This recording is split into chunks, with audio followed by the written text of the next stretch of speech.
இந்த திருநீரே சிவபெருமான். இந்த திருநீரே சிவபெருமான். இதற்கு பஞ்சாட்சரம் அப்படின்னு பெயர். திருநீற்றுக்கு பஞ்சாட்சரம் அப்படின்னு பெயர். ஒரு முறை வாரியார் சுவாமி கிட்ட அவர் ஒரு பயணத்துக்காக காத்துக்கிட்டு இருக்கிறார். அங்கே ஒரு குழந்தை, ஒரு பெண்மணி விறகு வித்துக்கிட்டு வராங்க. விறகு விக்கிற அந்த பெண் வந்து சுவாமி கிட்ட, வாரியார் சுவாமி கிட்ட கேக்குறாங்க, சுவாமி எனக்கு பஞ்சாட்சரம் கொடுங்க அப்படின்னு கேக்குறாங்க. இப்ப வாரியார் சுவாமிக்கு அது ரொம்ப ஒரு அதிர்ச்சியா இருந்தது. ஏன் அப்படின்னா, திருநீருக்கு பஞ்சாட்சரம் அப்படின்னு இன்னொரு பேர் இருக்கு அப்படிங்கறத அவ்வளவு எளிமையாக யாருக்கும் தெரியாது. அது ஒரு சாதாரண விறகு விக்கிற பொண்ணு பஞ்சாட்சரம் கொடுங்கன்னு கேட்கறது பெரிய விஷயம். அப்படி இந்த திருநீற்றுக்கு பஞ்சாட்சரம், பஞ்சாட்சரம்னா சிவபெருமான குறிக்குது.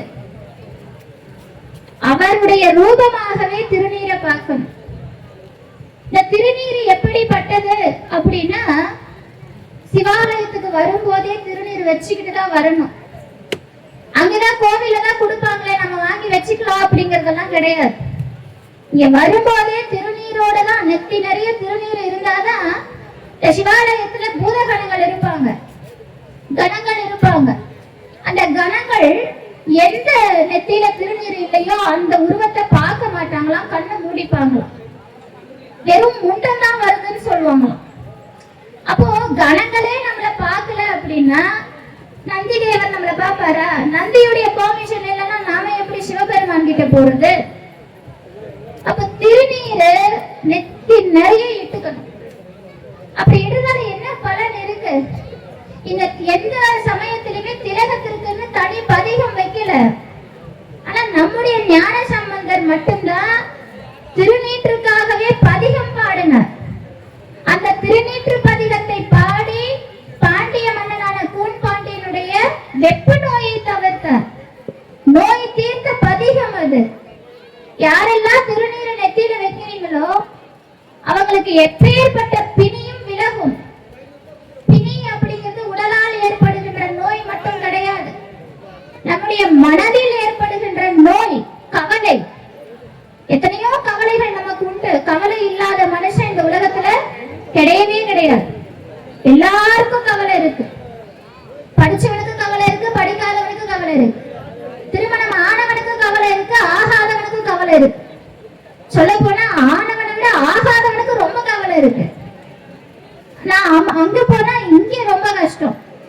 நம்ம கல்யாணமே பண்ணாம இருந்திருக்கலாம் போல இருக்கேன்னு கல்யாணம் பண்ணவனும் புலம்புறது உண்டு. கவலை எல்லாருக்கும் இருக்கு. அப்படிப்பட்ட கவலைகளை எல்லாம் தீர்க்கக்கூடிய அருமருந்து திருநீர். மந்திரம் திருநீர். மந்திரமாவது நீரு, வானவர் மேலது நீரு, சுந்தரமாவது நீரு, துதிக்கப்படுவது நீரு, செந்துவர் வாயுமை பங்கன் திரு ஆலவாயான் திருநீரு. திரு ஆலவாய் அப்படிங்கிறது மீனாட்சி சுந்தரேஸ்வரர், அங்கே சொக்கநாதரை குடிக்கக்கூடிய இடம். அப்படிப்பட்ட சொக்கநாதரை பார்க்க வந்துமே நீங்க திருநீரை எடுக்கலையேங்கிறதா என்னுடைய ஆச்சரியமான விஷயமா இருக்கு.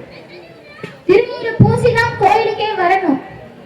நம்முடைய அடையாளம் அது, சாதாரண விஷயம் இல்ல. நாவுக்கரசருக்கு திலகவதி அம்மையார் இந்த திருநீற்றை கொடுத்துதான் மீண்டும் சைவ சமயத்திற்கு கொண்டு வருகிறார். அவர் அங்கிருந்து வர நேரா வந்த உடனே சிவாலயத்துக்குள்ள போகல. சமண மதத்திலிருந்து சைவத்திற்கு மனம் திரும்பி வருகிறார். வந்த உடனே நேர கோயிலுக்கெல்லாம் போகல. அவர் சிவாலயத்துக்கு போறதுக்கு ஒரு தகுதி வேணுமா? என்ன தகுதின்னா, நெத்தியில திருநீரு, கழுத்துல ருத்ராட்சம், நாவில பஞ்சாட்சர மந்திரம், எப்பவுமே திருமுறைகள் பாடணும், அடியார் கூட்டத்துல ஒருத்தரா இருக்கணும். இந்த தகுதியெல்லாம் இல்லைன்னா நாம சைவமா இருந்து சிவாலயத்துக்கு வர்றதுக்கு பிரயோஜனம் இல்லைன்னு அர்த்தம். திலகவதி அம்மையார் அந்த திருநீற்றை நாவுக்கரசர் கையில கொடுக்கும் போது, இப்ப நீங்க வாங்கினீங்கல்ல, இப்படி வாங்கி இப்படி வச்சு அப்படி கொட்டினீங்கல்ல, அப்படி எல்லாம் செய்யக்கூடாது. அது ரொம்ப ரொம்ப தவறு. நெத்தியில திருநீர் வைக்கும் போது அந்த திருநீற்றில இருந்து சில துளிகள் கீழே விழுந்தால் கூட 7 ஜென்மத்துக்கு நாம எருமையா பிறப்போம். 7 ஜென்மத்துக்கு. நாம தெரிஞ்சே என்ன பண்றோம்? திருநீரை வாங்கி கோவில் செவத்துல பூசுறோம், கோவில் அங்க தூண்ல கொட்டி வைக்கிறோம், கால் படுற இடத்துல கொட்டி வைக்கிறோம். அப்ப இந்த பாவத்தை நம்ம எங்க போய் தொலைக்கிறது? திருநீர் அப்படிங்கிறது இப்படி நம்ம கீழே கொட்டுறதுக்காக நம்ம கையில வரல. அது உங்களுக்கு வருது அப்படின்னா அது சிவபெருமான் கொடுக்கிறது, அவர் கொடுக்கிறது அந்த திருநீர். இவருக்கு திலகவதி அம்மையார் திருநீர் கொடுக்கறாங்க. அதை வாங்குற முறைன்னு ஒண்ணு இருக்கு பாருங்க.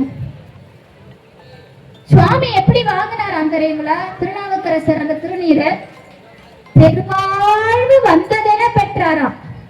பெருவாழ்வு வந்துச்சாம் திருநீரை கையில வாங்கின உடனே. அப்பேற்பட்ட திருநீர் அது. அவருக்கு தர்மசேனர்னு பேர் வச்சாங்க. அவர் வேற சமயத்துல தர்மசேனர்னு பேர் வச்சாங்க.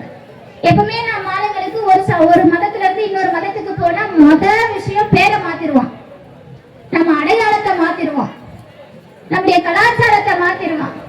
இப்படி பலரும் மாறி போய் தான் இன்னைக்கு நம்முடைய அடையாளம் என்ன, கலாச்சாரம் என்ன, நம்முடைய தமிழ் இனத்தினுடைய சைவ கொள்கை என்ன எதுவுமே தெரியல. தமிழன் சைவனாகவே வாழ்ந்த காலம் ஒரு காலம். தமிழன்னாலே அவன் சைவன் வாழ்ந்த காலம் ஒரு காலம். இன்னைக்கு அதெல்லாம் எத்தனை பேருக்கு தெரியுது? மாறி போச்சு. இருந்தாலும் நம்முடைய விக்னேஸ்வரன் ஐயாவோட முயற்சியால உண்மையிலேயே அவருடைய முயற்சியை நான் பாராட்டுறேன். இது போன்ற ஒரு இடத்துல சைவத்தை பத்தி பேசணும், திருமுறையை பத்தி பேசணும் அப்படின்னு என்ன அழைச்சேன். கண்ணப்பன் ஒப்பதோர் அன்பின்மை கண்டபின் என்னப்பன் என்னொப்பில் என்னையும் ஆட்கொண்டொருளி வண்ணப்பணி தென்னை வாவென்ற வான்கருணை சுண்ணப்பன் நீச்சற்கே செஞ்சுதாய் கோத்தும்பின்னு மணிவாசக பெருமான் பாடுவார். கண்ணப்பருடைய அன்பையே கண்ட பிறகு என்னையும் ஆட்கொண்டாயே அப்படின்னு கேட்கிறார் சிவபெருமான் இடத்துல. அது போல சிவசிவா எவருடைய அருட்குருநாதர் இங்கே வந்ததாக கேள்விப்பட்டேன். அப்படிப்பட்ட இந்த மண்ணில இந்த அடியவனுக்கும் வாய்ப்பு கொடுத்த இந்த ஊர் மக்கள், கோவில் நிர்வாகிகள், விக்னேஸ்வரன் ஐயாவுக்கு என்னுடைய மனமார்ந்த நன்றிகள். ஏன்னா சைவம் அப்படிங்கிறது நம்ம உயிரோட கலந்தது. அதை முதல்ல தெரிஞ்சுக்கோங்க. அது நம்மளை விட்டு எங்கேயோ இருக்குன்னு நினைக்காதீங்க. நிறைய பேருக்கு இந்த பேர் தான் பிரச்சனை, சைவம் அப்படிங்கிற பேர் தான் பிரச்சனை. அது இல்லை. இந்த சைவத்துல 5 கொள்கைகள் உண்டு. திருநீரு, ருத்ராட்சம், நான் முன்னமே சொன்னேன், ருத்ராட்சம், திருமுறை, அடியார் கூட்டம், எப்பவுமே சிவாய நம சிவாயங்கிற பஞ்சாட்சர மந்திரம். நான் ஒரு கிட்டத்தட்ட 1 மணி நேரம் இங்க உட்கார்ந்து இருந்தேன். நமசிவாய சிவாய நமங்கிற நாமம் யார் நாவிலும் வரல, யாருடைய நாவிலிருந்து வரல. எல்லா கதையும் இங்க வருது, ஊரு கதை எல்லாம் வருது. ஆனா அவனுடைய பஞ்சாட்சர மந்திரம் வரல. அன்னைக்கு திலகவதி அம்மையார் கொடுத்த திருநீற்றை பெற்றுக்கொண்டுதான் தம்முடைய சூளை நோயை தீர்த்தார். அது எப்படி? நேரா போறார், அதிகை வீரட்டானத்துக்கு போறார், சுவாமியை பார்க்கிறார். பல காலம் பிரிந்திருந்த தம்முடைய தாயை குழந்தை பார்த்தால் எப்படி அழுது பொருளுமோ அது போல தம் உடலெல்லாம் கண்ணீராக்கி அழுதார் நாவுக்கரசர். இந்த நாவுக்கரசர்ங்கிற பேரு கூட சிவபெருமான் கொடுத்தது. அங்கதான் பாடுறார், கூற்றாயினவாறு விளக்ககளில் கொடுமை பல செய்தன நான் அறியேன், ஏற்றாய் அடிக்கே இரவும் பகலும் பிரியாது வணங்குபவன் எப்பொழுதும் தேற்றாதன் அகம்படியே குடரோடு துடக்கி முடக்கி இட ஆற்றேன் அடியேன் அதிகை கெடில வீரட்டான தூரை அம்மானேன்னு அங்கதான் பாடுற. இதுக்கு என்ன அர்த்தம்? பெண்கள் நிறைய இருக்கீங்க, இந்த துணி துவைச்சு பிழிவீங்கல்ல. இப்பெல்லாம் யாரும் துணி துவைக்கிறது இல்லை, எல்லாம் வாஷிங் மிஷின் துவைக்குது. அந்த துணியை துவைச்சு பிழியும் போது எப்படி இருக்கும்?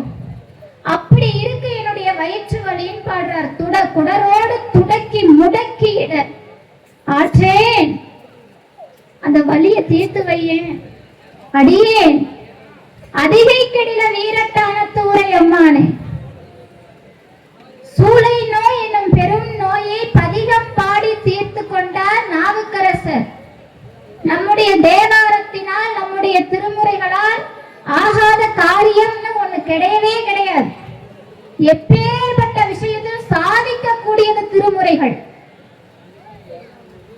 நமக்கு ஞான சம்பந்தரை பத்தி தெரியுமா? ஞான சம்பந்தர் யாரு? யாராவது ஒருத்தர் சொன்னீங்கன்னா கூட நான் ரொம்ப சந்தோஷப்படுவேன். திருஞான சம்பந்தர் நால்வர்ல ஒருத்தர், ரொம்ப சந்தோஷம். இந்த நால்வர்ல ஒருத்தர் திருஞான சம்பந்தர். அவர் மட்டும் இல்லைன்னா, அவருடைய அவதாரம் இல்லைன்னா இன்னைக்கு சைவம்னு ஒண்ணு கிடையாது. இன்னைக்கு இப்படி எல்லாம் நாம உட்கார்ந்து சிவபெருமான பூஜை பண்ணிட்டு இருக்க முடியாது. நாம எங்கேயோ இருந்திருக்க வேண்டியவங்க, நம்ம என்னென்னவோ பண்ணிக்கிட்டு இருந்திருப்போம். சைவத்தை நம்மளால பார்த்திருக்கவே முடியாது. சிவாலயம் இருந்திருக்காது, ருத்ராட்சம் இருந்திருக்காது, திருநீர் இருந்திருக்காது. எப்படியோ திசை மாறி போயிருக்கும். அவரால் தான் இன்னைக்கு சைவம் தலை தோங்கியது. அவர் போட்டது எல்லாம், அவர் கொடுத்தது. சாட்சாத் முருகப்பெருமானின் அவதாரம் திருஞான சம்பந்தர். முருகப்பெருமானின் சாயா ரூபம் திருஞான சம்பந்தர். அவருடைய அவதாரம் எப்படி நிகழ்து அப்படின்னு சேக்கிழார் சொல்லும் போது, அவருடைய தந்தையார் இப்ப நமக்கெல்லாம் குழந்தை பாக்கியம் வேணும் அப்படின்னா நாம என்ன செய்வோம்? எனக்கு இந்த குழந்தை வேணும்னா எப்படிப்பட்ட குழந்தை நம்ம கேட்போம் அப்படின்னா, எனக்கு ஆணோ பெண்ணோ அது அவங்களுடைய விருப்பம். அந்த குழந்தை என்ன பார்க்கணும்? என் குடும்பத்தை வளர்க்கணும், நிறைய சம்பாதிக்கணும், நல்ல பேர் எடுக்கணும், நிறைய படிக்கணும், இப்படின்னு சுயநல எண்ணங்களையே கொண்டு நாம் கடவுளோட பிரார்த்தனை பண்றோம். அப்படிப்பட்ட குழந்தையை நாம கேட்கிறோம். ஆனா ஞான சம்பந்தருடைய தந்தையார் எப்படிப்பட்ட குழந்தையை கேட்டார் தெரியுங்களா? இந்த மண்ணில சைவ நெறி தலை தோங்குவதற்கு, திருநீற்றின் பெருமை உயர்வதற்கு, அடியார்கள் எல்லாம் தர்ம நெறியில நடப்பதற்கு, இந்த பஞ்சாட்சரம் சிவநாமம் ஒலிப்பதற்கு குழந்தையை கேட்டார் சிவபெருமான் இடத்துல. வேத நெறி தலை தோங்க மிகு சைவ துறை விளங்க, வேத நெறி தலை தோங்க மிகு சைவ துறை விளங்க, பூத பரம்பரை பொழிய, பூத பரம்பரை பொழிய, புனிதவாய் மலர்ந்தழுத, பூத பரம்பரை பொழிய, புனிதவாய் மலர்ந்தழுத, சிரவலர் சிரவலவாய் புகழ் திருஞான சம்பந்தர், சிரவலவாய் புகழ் திருஞான சம்பந்தர், பாதமலர் தலை கொண்டு திருத்தொண்டு பரவுவார், பாதமலர் தலை கொண்டு திருத்தொண்டு பரவுவார். அப்படி உதித்தவர் திருஞான சம்பந்தர்.